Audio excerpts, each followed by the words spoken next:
do you really want to wait for another election cycle to let the damage continue? And because the neoliberal shit is basically exactly what Greta Thunberg said, like fucking jumble around numbers, making charities, making fucking bullshit organizations that do nothing and accomplish nothing.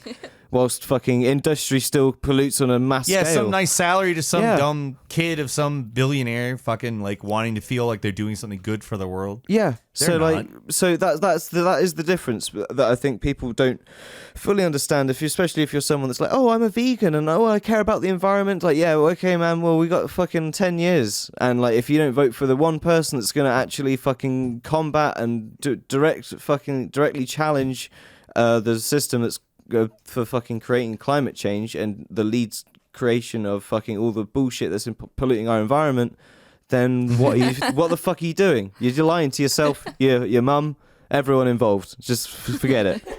I honestly think that the left needs to do a better job of not being afraid to talk about fringe ideas. I wouldn't necessarily say conspiracy, but one of the things that the libs have been using to sort of poo-poo the clear psyop that's going on is tarnishing anyone who talks about it as a conspiracy theorist. And then you have leftist pundits who are afraid of looking like conspiracy theorists. So they just kind of, are like, well, there's plausible, blah, blah, blah. And it's like, no, we know historically. No, there really isn't. We know historically what the fuck has gone on with American elections, and I think look at the previous primary. They sued the Democratic National Convention, and in court they literally said we have no obligation to give a fair election. I honestly think that we as leftist media people, we can't be afraid to sort of expose the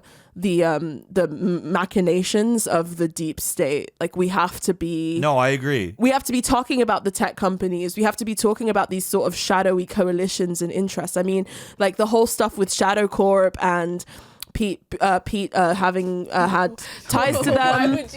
Why would you name it Shadow? Why would you call them Shadow Corp? You could. It's such a. It's all about. It's literally even Umbrella Corporation didn't have a name like Shadow Corp. And they're like a pretend evil zombie making corporation. Oh my god! And they're like, we're gonna call it Umbrella. Something innocuous like Shadow. Fucking Shadow.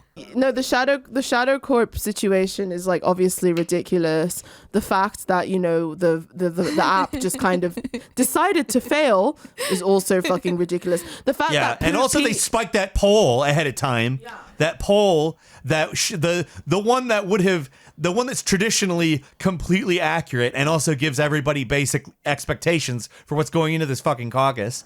The Des Moines, Iowa Register poll that we found out the results of after the election was done. Bernie in first, Warren in second, Pete in third, Biden in fourth.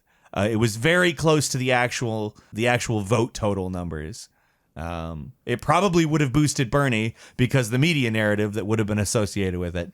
But that was taken out of the equation before the election. We found out about it after the election. In every way, it's so obvious what's happening with the media narrative. Like, you can't look at this, the totality of everything that's happened, and be like, well, there's plausible deniability. Definitely not. Sure, you know what? If you want to chalk it up to incompetence, go ahead. But you have to understand that people who are incompetent can be put in a certain position intentionally. You can say, I want this position filled by a moron. I want this position filled by an idiot. And we know exactly what's going to happen if that's the case. Like, it looks maybe incompetent, but it's not.